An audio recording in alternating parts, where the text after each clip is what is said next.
What's up, everybody? It's Joneser, your favorite comic book guy here. I'm coming to you live from the Joneser Dungeon. I know it's been a hot minute since I've been able to do a video, but we've got plenty to do.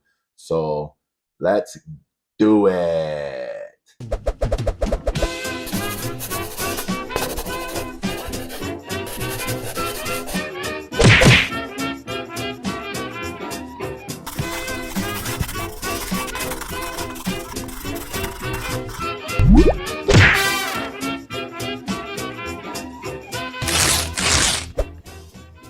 What's up, everybody? It's Joneser, your favorite comic book guy. Let's do this.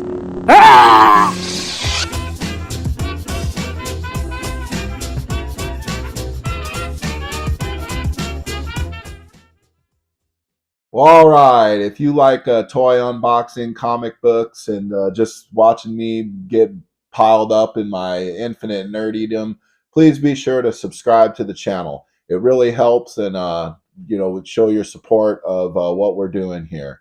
If you'd really like to dig deep and show your support, I've got a link here for Patreon where you can help us with all our nerdy goodness and adventures.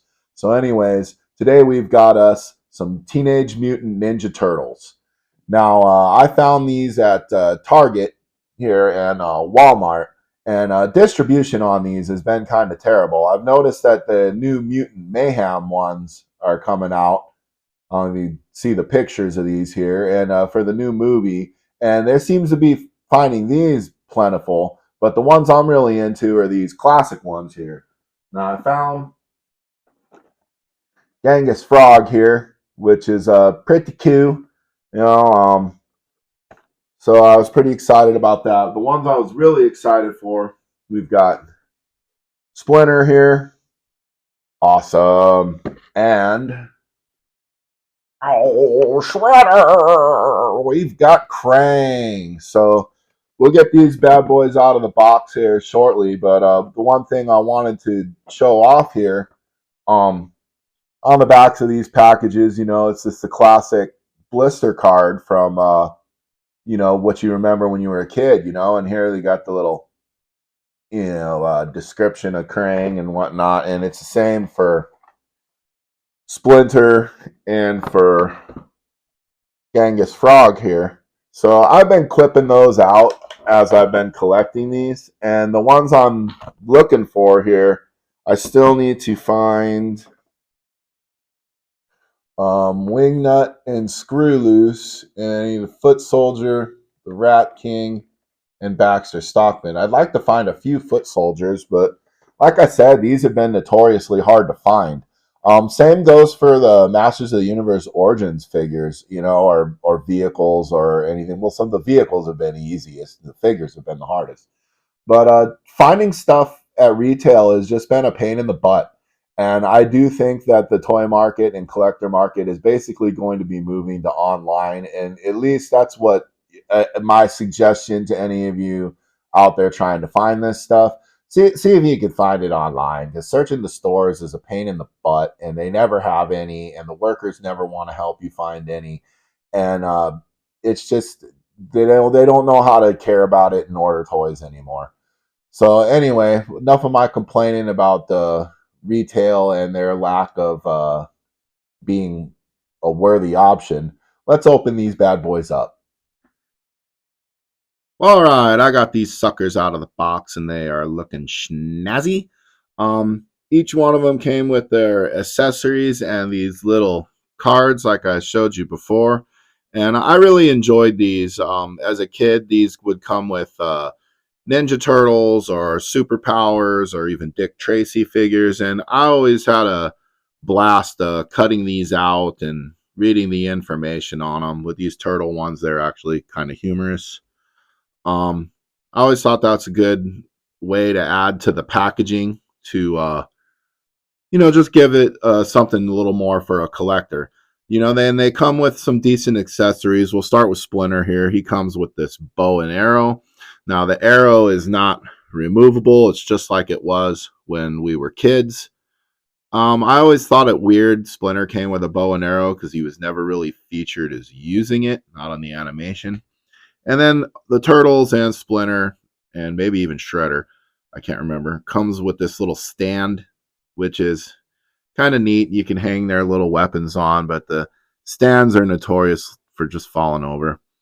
Um, Splinter doesn't have much for articulation, and this cloth goods thing's kind of a pain in the butt to get on him right, and the belt. But I do like the little walking stick that he came with, and it has a little hidden compartment there for a weapon. Pretty cool, pretty sneaky there, Splinter. Their articulation is about like you remember, the legs move, the arms, and at the forearm, the head and the tail. They're pretty basic, but you know, cool. Now, Genghis Frog here. I gotta remember this unlocked a raging childhood memory for me real quick. Putting these canisters into this belt was a super pain in the butt, just like I remember it as a kid. And then trying to get this belt on him after you did so is even more of a pain in the butt. And I remembered this as a kid, like asking my dad to help me put this thing on. And God, it was just a pain in the butt. And I don't have the patience for it like I did as a child. Also, the sunglasses, they're cool, but they don't really stay on his face very good. He's got the little boogie board shield weapon, which you could also kind of put on his foot, and he could, hang Tan Man. But what's really cool is he's got the little licky gun, his little tongue. So I don't really know what purpose a licky gun is. It's a little ridiculous, but that's what's cool about these old Turtles figures is they had some ridiculous weapons and accessories and things, and I think that's what kind of added to their charm. I don't know if he's gonna stand, so we'll just let him fall. And then moving on to Krang here, he comes with his little bubble walker, just like you remember. He's got the little brain sucker gun. Oh, hey man, here, oh my god, oh no, oh he's taking my intelligence. It's too bad I didn't get to use my licky gun. Oh, now I'm smarter. Oh, Shredder. Pretty cool. He's got the little thing you can plug it into his little walker. Or when I was a kid, I don't know why I used to like think it was a control switch, and I would put it in his other hand. Like, I don't know, like that's how he activated the brain sucker, like it was a little switch. Activate brain suction. And of course, you can take him out of his little bubble walker, and he could be Krang. He had a little hole in there, which I used to, as a kid, put on my finger. Eee. Pretty cool. So I'm pretty happy to have Krang. He was a major part of the Turtles story. Same for Splinter. Genghis Frog was kind of a minor character. I was happy to have him, and I scooped him up as I remember having him as a kid. But pretty ridiculous. Anyway, these are my memories of these characters and these turtle figures. Let me know in the comments if you guys remember trying to get this freaking belt on or what that was like for you. Or if you had any other play patterns you remember as a kid playing with these. I'll be looking for Rat King, Baxter Stockman, Foot Soldiers, and if they ever come out with April and Casey, that'd be great. I'm probably going to collect as many of these as I can, as I'm finding enjoyment collecting these, and they look like the vintage style that I remembered before. The new style in the new movie, it's not for my generation. So we'll see if the new kids pick up the new look of the Ninja Turtles, but I'm glad they got these classic ones for these old guys like me. So thanks for watching. This episode of Motu Joneser was brought to you by our sponsors on Patreon. I'd like to shout out Benny Poe for your support. I would also like to shout out Figuratively Speaking. Figuratively Speaking has a channel here on YouTube. You will be able to see the link in the description. Also like to shout out Manic Plastic Toy Shop.